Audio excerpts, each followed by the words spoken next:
What's up, guys? Ncaa31 here, bringing you a game of Ncaa 13. This is a friends list affair, and today I'm going to be talking about defense, shifting gears a little bit, talking about the 3-4 in particular. Mr. 4-3 Tampa 2 and 3-3-5 stack is going to be talking about the 3-4 as I've been dabbling with it. I'm going to talk about, in generalities, what the 3-4 is all about. I'll try to avoid my coach speak as much as possible, and also how to apply it as best you can in the video game. When I was first trying it out for this year, relatively recently, it wasn't going very well. I was making a lot of mistakes and giving up a boatload of yards and points, just basically being too aggressive, too risky, and not really understanding my way around the playbook that much. Combined with that, I also did not have my roster. In this case, I've been toiling around with USF.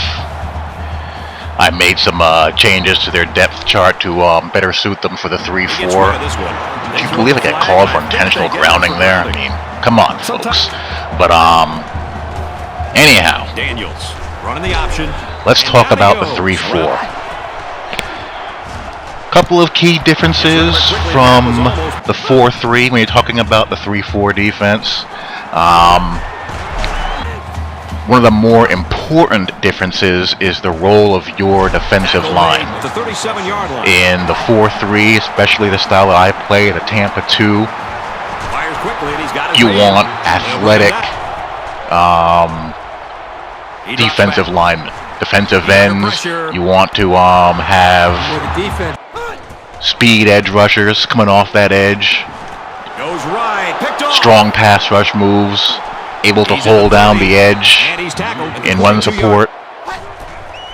Defensive tackles, depending on what type of 4-3 you run. There's a myriad ways to run a 4-3. Whether you run a single gap, you run an under front. Your defensive tackles in a Tampa 2. You want to have a Warren Sapp style defensive tackle if you can find one, or if you have one on your roster in either Ncaa or Madden, and also a more traditional, run defender, an anchor to help, shield your linebackers. In the 3-4, the roles are a bit different. Probably the most important cog in the machine in the 3-4 is the nose tackle. Your nose tackle has to be an absolute behemoth, an absolute monster. He has to command a double team in run situations. He is responsible for both sides of the A gap, and if he can't jolt the center back on his heels and command a double team from the guard, your inside linebackers are going to be in for a long day. More than likely they'll be carried off the field in a cart as they're being pulverized by pulling guards and fullbacks, and you're watching halfbacks gash you for large chunks of yardage. He's got to be a space eater. He's got to be an anchor.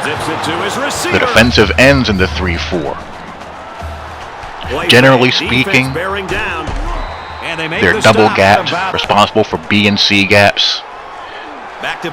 Again, their job is to take up space first and foremost as run defenders, free up the outside linebackers who are your pass rushers, and also help to shield your inside backers as well. Dangerous throw, and this one's picked off.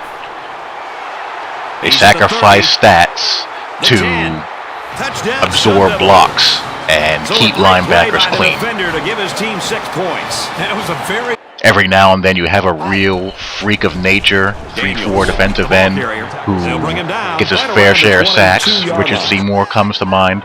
But generally speaking, you're talking about run cloggers. Your inside backers, again, depending on scheme, the roles vary. And he hits him hard at the 32. has to be stronger, a little bit more stronger at the point of attack than your 4-3 middle linebacker, because there's going to be a lot more traffic coming through that he has to wash through. Depending on scheme, one might be your traditional Mike linebacker, your playmaker, the other more of a kamikaze who takes on blockers at the point of attack to help keep them clean. But often the roles can be interchangeable. For example, the 49ers with Willis and Bowman, they're both so versatile, so athletic, so physically gifted that they can do a whole variety of things. And then you have your defensive ends, not your defensive ends, your outside linebackers. They're your speed edge rushers, your Clay Matthews, DeMarcus Ware, Alden Smith, Harrison, Woodley. Gotta have one of them. If you have two, you're really in business, but you gotta have one. Now, in the video game world, ignore 60% of what I just said. In the video game world, and one of the reasons why I don't like the 3-4 that much in video games, a lot of that stuff does not apply. What you need is a front seven that can defeat blocks, accelerate, tackle, and can really pursue. Like, there's a classic example of what you need for a good 3-4 in NCAA and in Madden, and also in the APF world.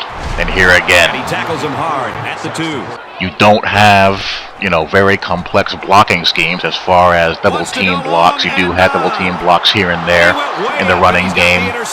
You don't have double team blocks in the passing game, so it's all about creating the most favorable one-on-one or overload matchup that you can.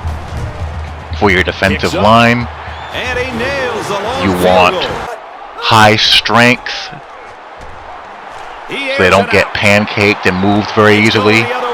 High block shedding, a good power move or finesse move, good tackling, about taking their time and really working to good acceleration out of your defensive tackle and your defensive ends. Your linebackers, your inside linebackers got to really be able to get downhill. Speed, acceleration, tackling, pursuit, block shedding, good zone coverage in the middle. Your outside linebackers, inside the 10, catches it. Spectacular play. Speed, acceleration, block shedding, good pass rush move, either finesse or power move.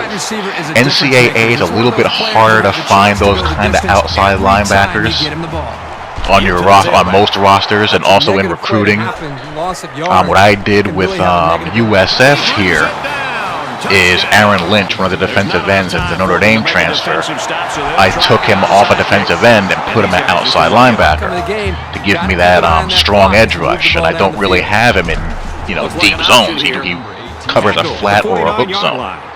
And when I recruit an online dynasty for the 3-4, if I can't find the type of outside linebacker I need, I'll look for or convert my more athletic defensive ends to outside linebacker.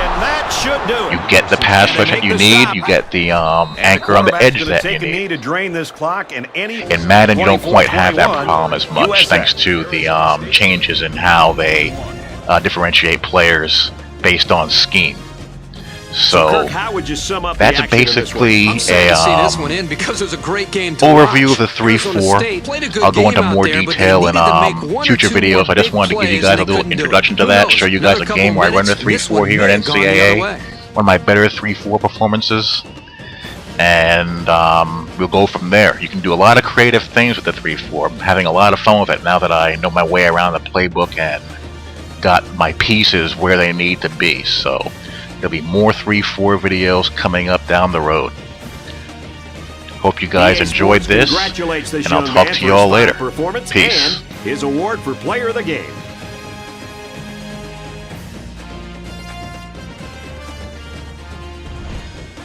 That does it for this edition of NCAA Football 13. For Kirk and Aaron, Brad Nessler saying so long.